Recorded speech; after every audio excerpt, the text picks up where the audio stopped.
Recently, while enjoying a drive around County Galway with my wife and daughter, I was brought back to the village of Kinvara and Dunguaire Castle.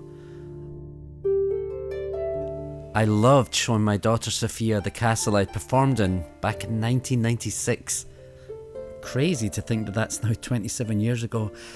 Looking back now, it was a great experience that maybe I didn't appreciate enough at the time. We walked into the castle and I showed Sophia the spot in the welcoming hall where we stood and first greeted the guests. Then we went up the narrow, winding stone stairs and then into the banqueting hall and the stage where we did so many shows.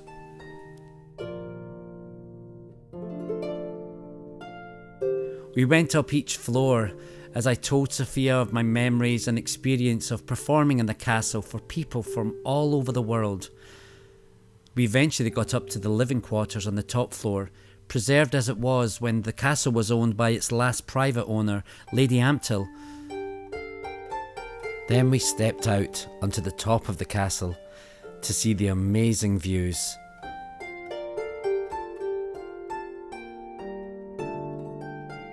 It was lovely to look across and see the village of Kinvara.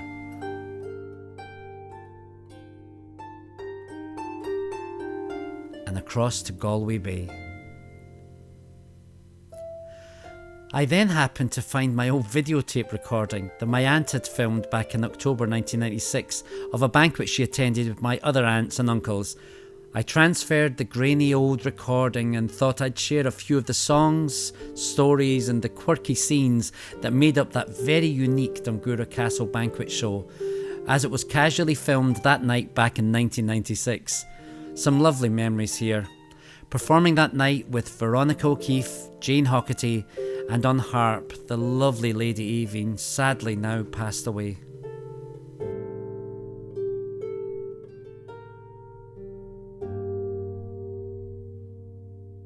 And because Kinvara is a fishing village, this song is all about a boat called the Queen of Connemara.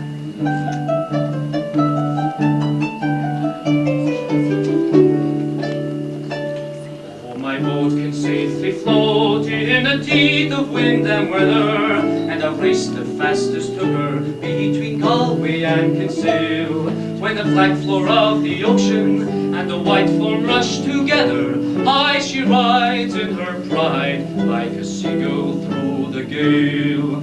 Oh, she's neat, oh, she's sweet, she's a beauty every line, the Queen of Connemara is that bounding bark of mine. When she's loaded down with fish till the waters reach her gunwale, not a drop she'll take on board her that would wash a fly away. From the fleet she'll slip out swiftly like a greyhound from her kennel, and she'll land her silvery store the first at out Kinvara Quay. Oh, she's neat, she's a beauty every line, the Queen of Connemara is that bounding bark of mine. There's a light shines out afar, and it keeps me from dismaying when the skies are rain-colours and the sea runs white with foam. In a cot in Connemara, there's a wife and wee one praying to the one who walked the waters once to bring us safely home. Oh, she's neat, oh, she's sweet, she's a beauty every line, the Queen of Connemara is that bounding bark of mine. Brilliant. Very nice. So, noble guests, climb with us the winding stair to gain the banquet hall, where food and drink have been prepared to tempt you one and all. To banquet, my noble lords and ladies, since it will entertain you with the verse of a well-known Irish song.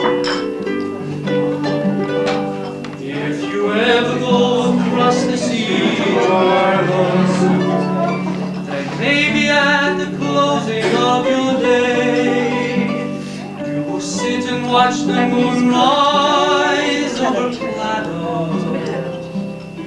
Claddagh, a small fishing village just across the bay from here near Galway City. No longer now a fishing village, but still very well known for the ring which bears its name, the Claddagh ring. The original ring came into the possession of the wife of the mayor of Galway in the 16th century. It was in the style the Italians called fete or faithfully. The emblem on the ring consists of 2 hands clasping a heart, surmounted by a crown. The villagers of the Claddagh used it as a betrothal and also as a wedding ring. During betrothal, the ring was worn with the heart facing outwards. But during the wedding ceremony, the ring was reversed to show that her heart now belonged to her husband. A romantic tale, surely, and from us it elicits a romantic response and a generous gesture in the tradition of Kingura. For we have chosen one from among you to whom to present the Claddagh ring. And the honour this evening goes to the Lady Mary, who is celebrating her birthday here this evening.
My noble guests, now that hunger's pangs have been allayed, there is one further custom that is yet to be obeyed.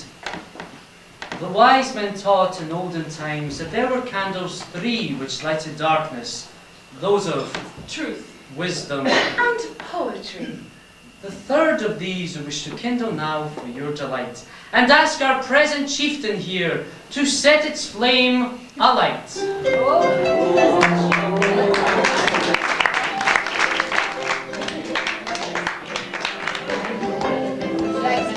My noble guests, earlier when we greeted you, we promised to regale you with songs and stories of people who lived, worked, and indeed played in this region. Sages and storytellers, poets and playwrights, saints and sinners. And we start with a saint. You've already met him, Coleman Macdhuan. It was he who caused the dishes to float from the banquet hall to his hermitage in the Burren. A miracle, of course. Just what you'd expect from a saint. Indeed, it was a miracle he was born at all. His greatness was predicted, and the powers that be tried to prevent his birth.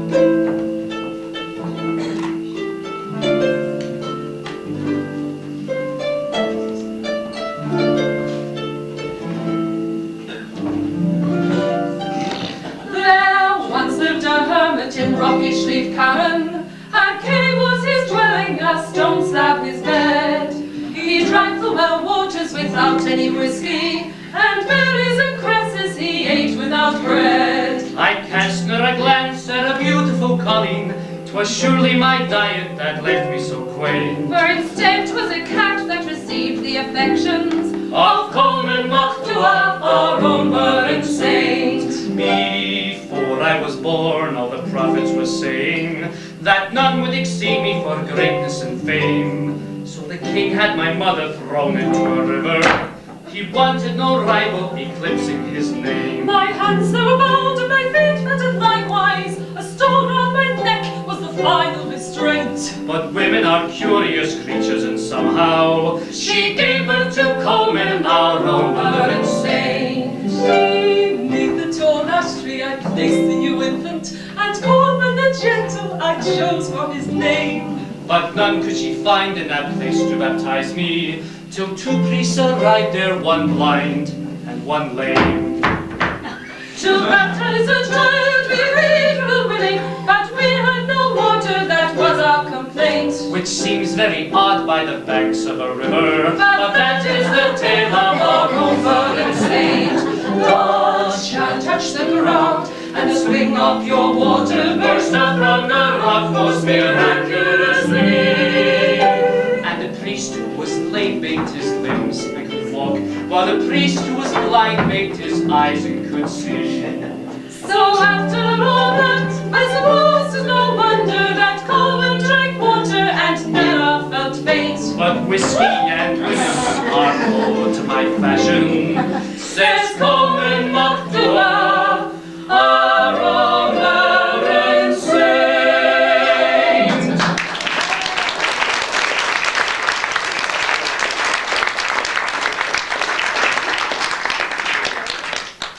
Coleman Macdhuan had pets, Colum had a cat. And a wren. and a fly, The cat was a pet. And the wren. and a fly. And it happened that the wren ate the fly. And it happened that the cat ate the wren. The cat died, So St. Colum lacked a cat. And a wren. and a fly, But St. Colum loved the cat. And the wren. and a fly. So he prayed to get them back, cat and wren. And he prayed to get them back, wren and fly. And the cat became alive and delivered up the wren. And the wren became alive and delivered up the fly. And they all lived with Colum till the day came to die. First, the cat died. Then the wren died. Then the fly.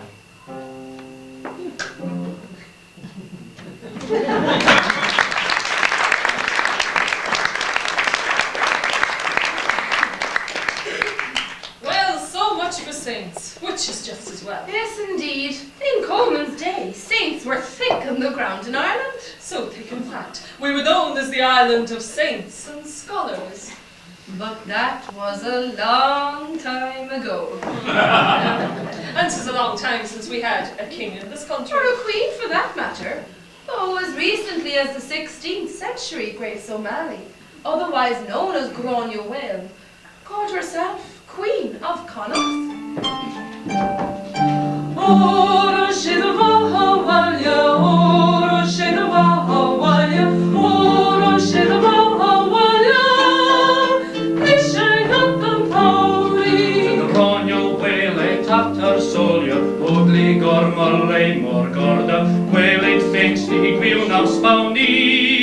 Esqueri gruiger golif, oro shedava hawalia, oro shedava hawalia, oro shedava hawalia.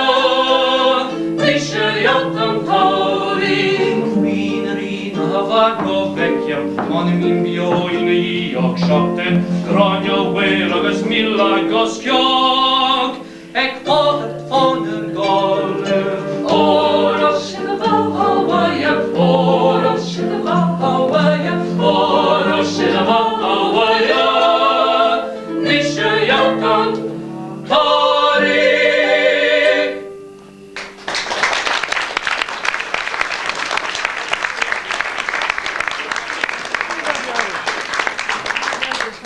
Ah, the fair Gráinne Mhaol.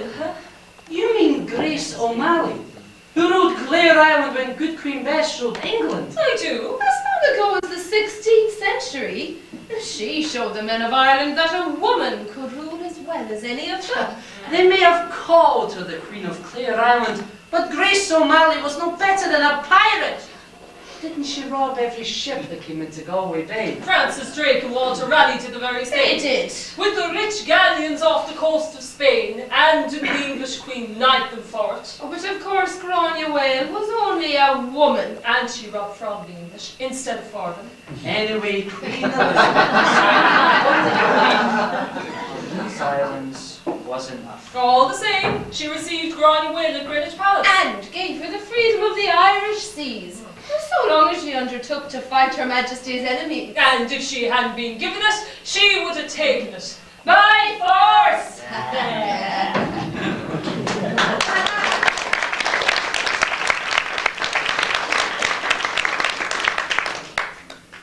She was tough, all right, and she married 3 times. But no matter who she married, she always remained Grace O'Malley. And even when she was a woman of 70, she still sailed the high seas. And she rescued ships, as well as plundering them. Many a foreign vessel would have been smashed to pieces on the rocks if Gráinne Mhaol had not guided them safely into Galway Bay. Nation after leave on feather, the Turkish scroll, the Salim Gonzales, the Cunis gone crow, Flechen nicht mis mal holen follow, ik shall kill the foggy follow. Die, diddle, die, diddle, die, diddle, die, diddle, die, diddle, die, diddle, diddle, die, diddle, die, die, diddle, die, diddle, die, diddle, die, diddle, die, diddle, die, diddle, die, diddle, die, diddle, die, diddle, die, diddle, die, diddle,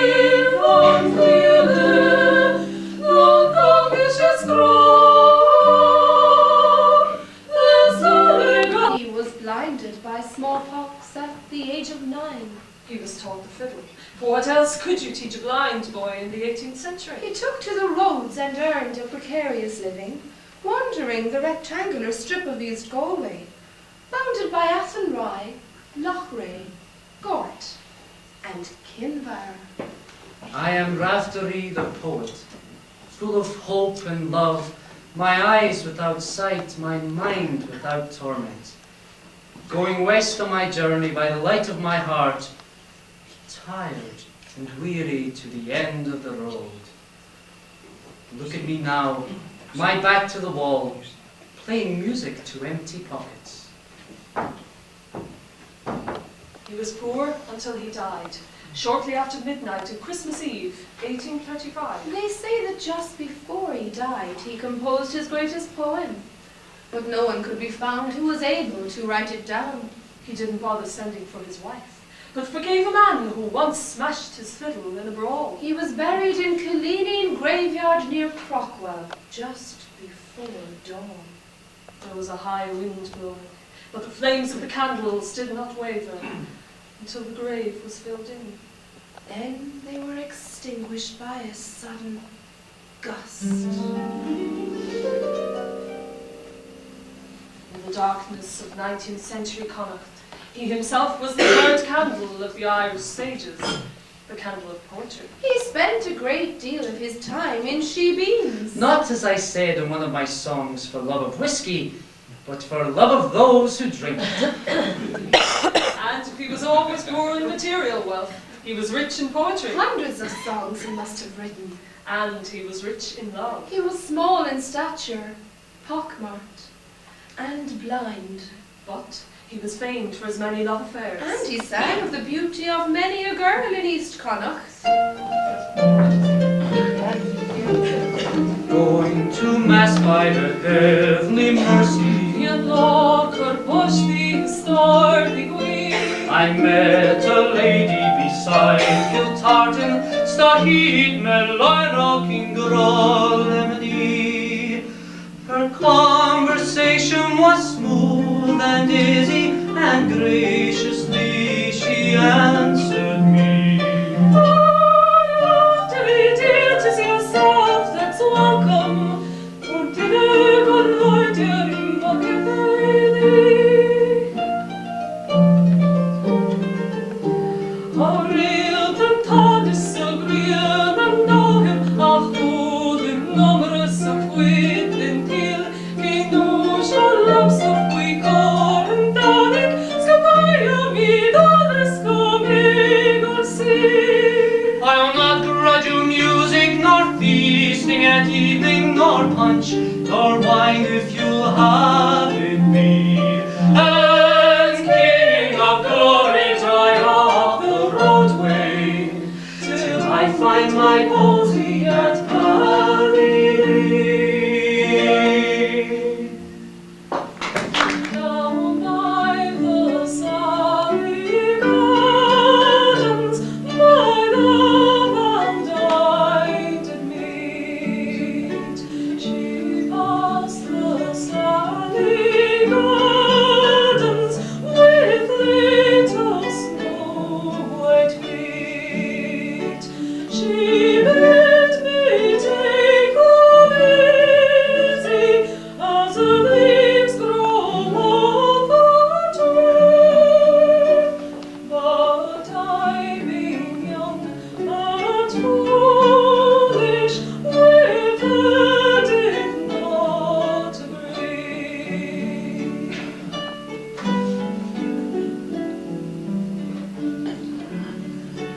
In the field by the river, my love and I did stand, and on my leaning shoulder she placed her snow-white hand. She bid me take it easy, as the grass grows off the weeds. But I was young and foolish, and now I'm full of tears.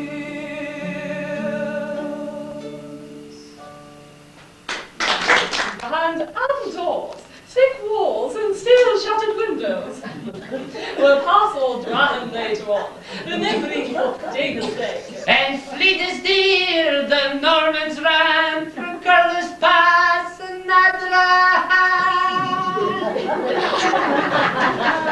And do it again. Please, God.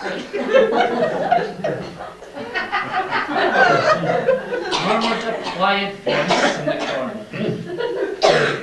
Lady Gregory has a bit of a lisp, thought Sean, and I only have to notice it now.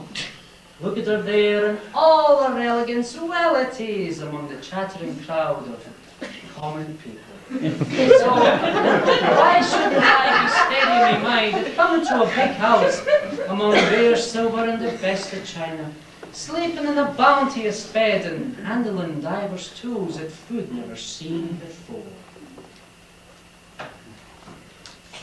And he took heart, and he felt strong, looking at the calm, handsome old face, smiling at the chatter of the people, and the frightened cackling of the fowls.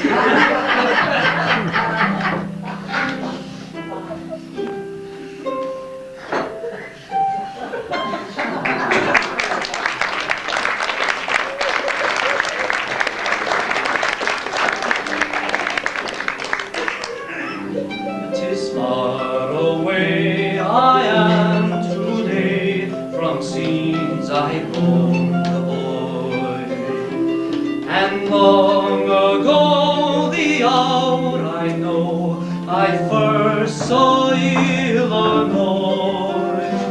But time, no tide, no waters wide could dream my lord away.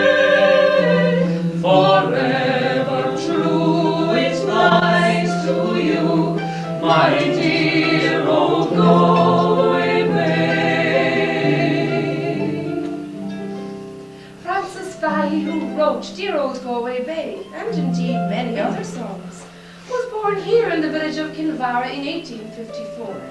In 1873, he went to London to work as a civil service clerk, and there, like many another Irishman before and since, he wrote with nostalgia of the land he had left. The blessings of a dear old man be with you night and day. The blessings of a lonely man whose heart will soon be claimed. 'Tis all of heaven I'd ask of God upon my dying day, my soul to soar forevermore above you, Galway Bay.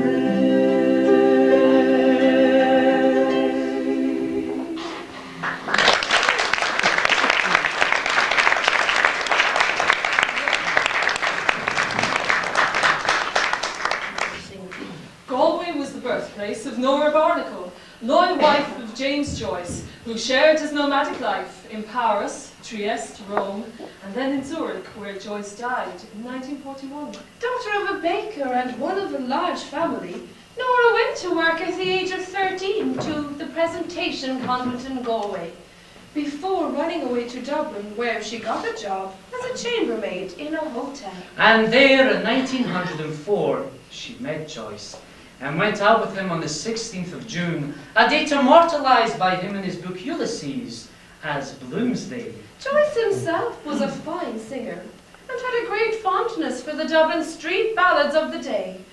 Perhaps that is why he named his last novel after one of these same ballads, Finnegan's Wake. Tim Finnegan lived in one street, and Tim lived an Irish mighty odd. He had a tongue both rich and sweet, and to rise in the world he carried on a cord. Now Tim had a soul in a Templin way, with the love of the liquor he was born, and to help him with his work each day, he had a drop of the crater every morn. Back for the lads to your part, no wonder flow your trophy shake. Wasn't it the truth I told you? Lots of fun at Finnegan's Wake. One morning Tim was rather full, his liver telling the truth he might say. He fell from a ladder and broke his back. He carried up his corpse to me. They rolled him up in a nice clean sheet and laid him out upon the bed, with a napkin of whiskey at his feet and a barrel of porter at his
how do you think I'm dead? Oh, after the night, to your partner, welcome for your chosen ship.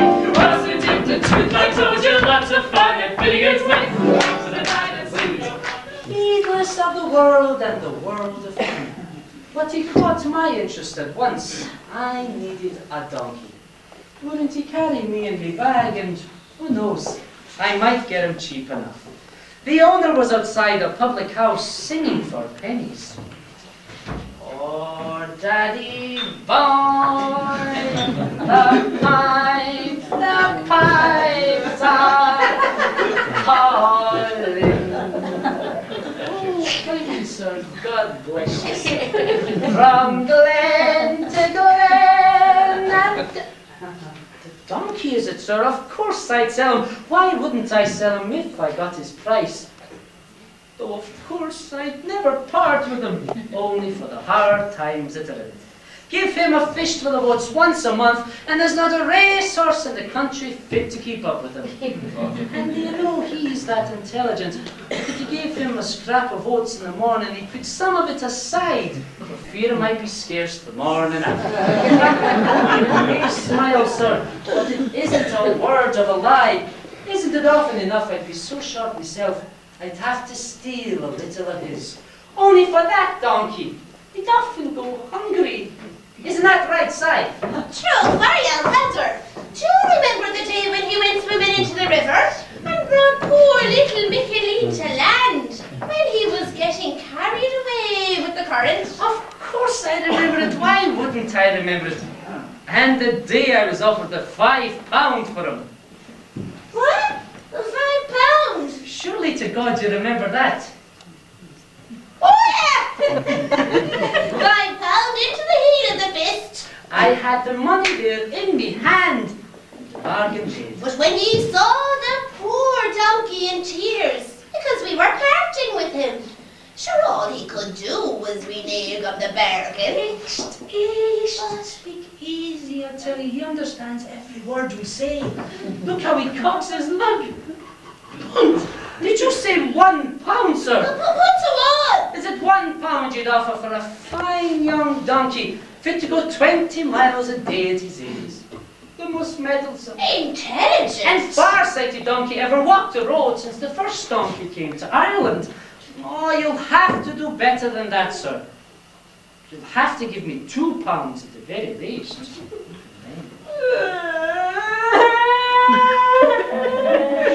What's wrong? My fine donkey has been sold on me for only £2. Oh, don't be hasty, sir. In the honour of God, don't go galloping away like that. Oh, but on my oath, you're a hard man to deal with and no mistake. But sure, half a loaf is better than no bread. And if £1 is all you give me, 'tis £1 I'll have to take. But 'tis highway robbery, and that's all that's it is. I hope he breaks your neck and root of all the spell.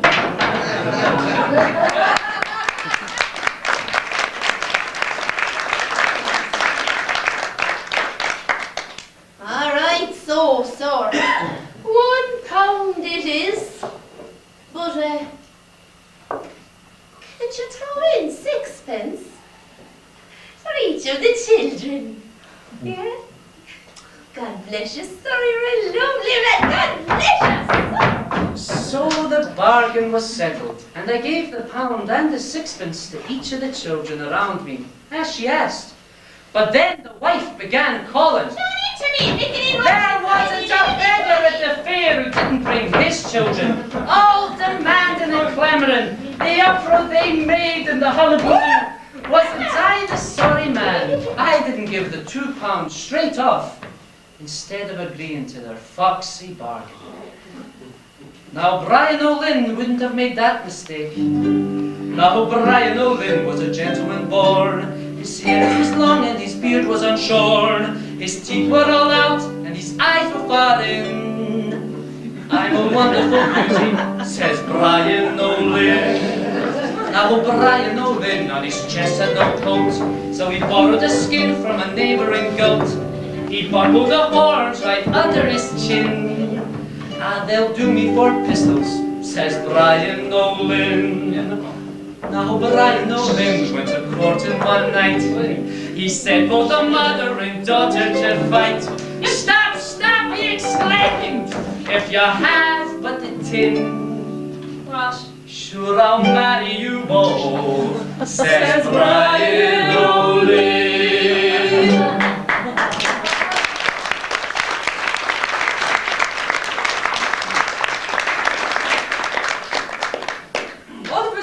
Hockedy, who bought Dunguaire Castle in 1924, wrote a little parody on that ballad. It's called Faith. Brian O'Lynn, as the legends aver, was crossing a bridge with his wife and a cur. The bridge had collapsed and the trio fell in. There's land at the bottom, says Brian O'Lynn. It was part of a 3-verse trilogy called Faith, Hope and Charity. Here's hope. Let Surgeon Ricardo confirm you in hope. A jockey fell off and his neck it was broke. He lifted him up like a fine honest man and he said, he's dead, but I'll do all I can. Of course, Hockedy himself was a surgeon, and like many of Lady Gregory's guests, he spent a great deal of his time writing about his contemporaries. And as Samuel Johnson said, The Irish are a fair people. They never speak well of each other. As I rode down through Galway town to seek for recreation, on the 17th of August my mind was elevated. There were multitudes assembled with their tickets at the station. My eyes began to dazzle and they got to see the races with me like all they do, all they diddly I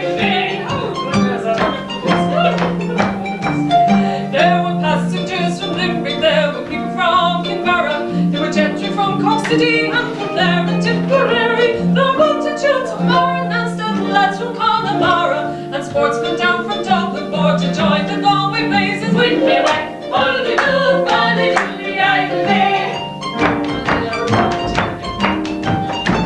It's there you see the pipers and the fiddlers competing, the nimble-footed dancers and the trampling on the daisies. They're up as crowds of girls and knights and views of all the races, and the colours of the jockeys and the flies and horses ages with me whack. Holy do, holy diddly, I believe why. Tis there you see the jockeys and they mounted on most stately, the pink, the blue, the red and green, the emblem of our nation. When the bell was rung for starting, all the horses seemed impatient. I thought they never stood around, the speed was so amazing. With me whack, boldy diddly idle day. With me whack, boldy diddly idle day.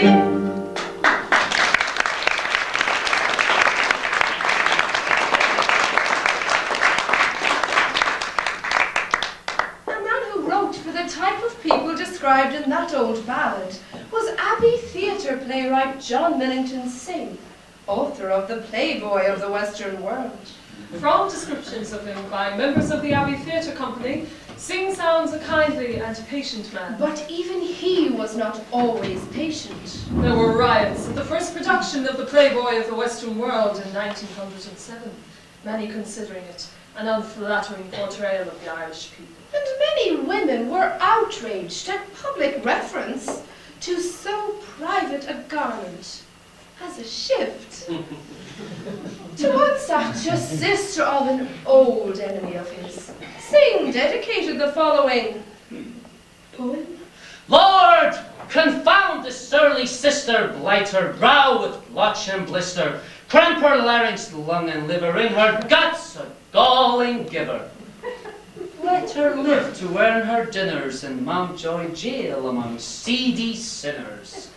Lord, this judgment quickly bring! And I'm your servant, J.M. Synge. There were a million people there of all denominations, the Catholic, the Protestant, the Jew and Presbyterian. There's yet no animosity, no matter what persuasion, avoiding hospitality, introducing fresh acquaintance with me whack. Holy diddly I do diddy with me whack. Holy diddly I diddy.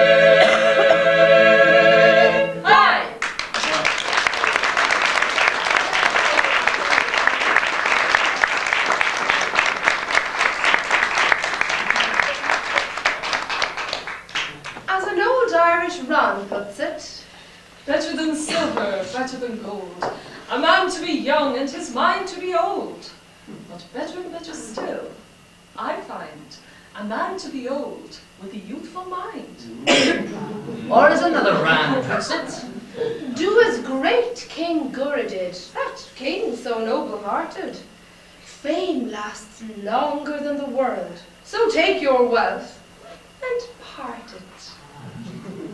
But we are also told never to look for thanks, because some people are quite hard to please. give roasted meat to every man and beer upon the board, fancy bread and creamy cakes and fruit to feast the Lord. Give every food and every drink, it would not be enough, 'cause every man would loud complain that still he wanted snuff. And with those ancient verses from some disillusioned bard, we bring tonight's entertainment to a close. I will ask the Lady Jane to extinguish the candle of poetry for another evening. We hope you have enjoyed your visit to Dunguaire and our songs and stories, for it is said that nothing sorrowful ever happens to those who have heard it. Married couples who have listened to them together will have fine airs. And none who have heard them will ever be short of food or clothing, But all shall be victorious in battle and unbeatable in argument. just as they shall be protected from all danger. But alas, my noble guests, the time has come for us to bid you Farewell.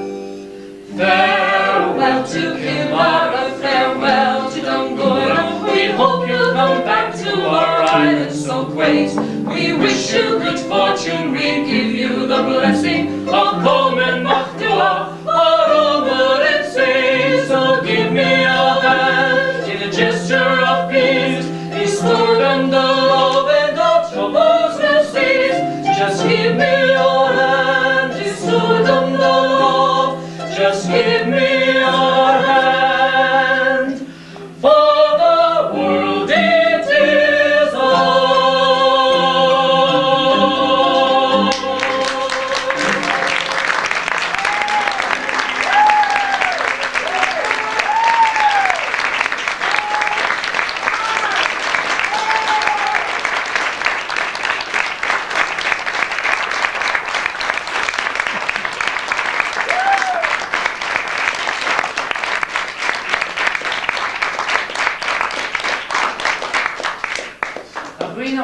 Thank you for being with us here tonight in Dunguaire and for being such an appreciative audience. Thank you. I'm sure we'd all like to thank King Gurra and his most gracious lady for presiding over our banquet here this evening. Thank you.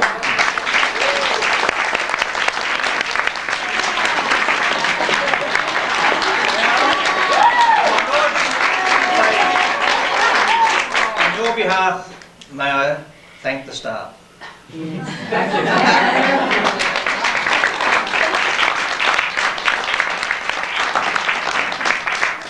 And many congratulations to Lady Mary on your clattering and many happy returns. Happy birthday.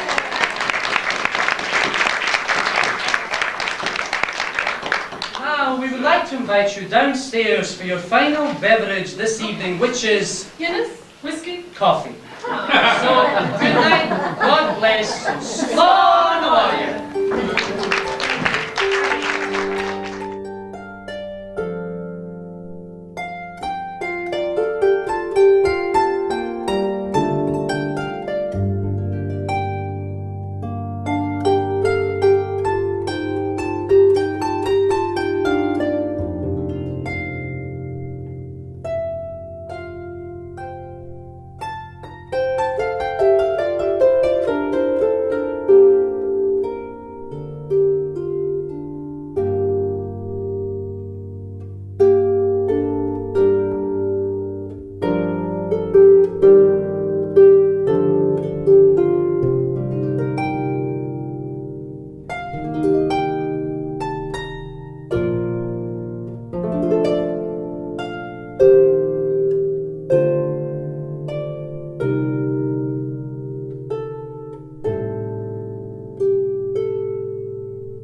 so quaint. We wish you good fortune, we give you the blessing of Coleman Mactua, our Omer and say. So give me a hand in a gesture of peace.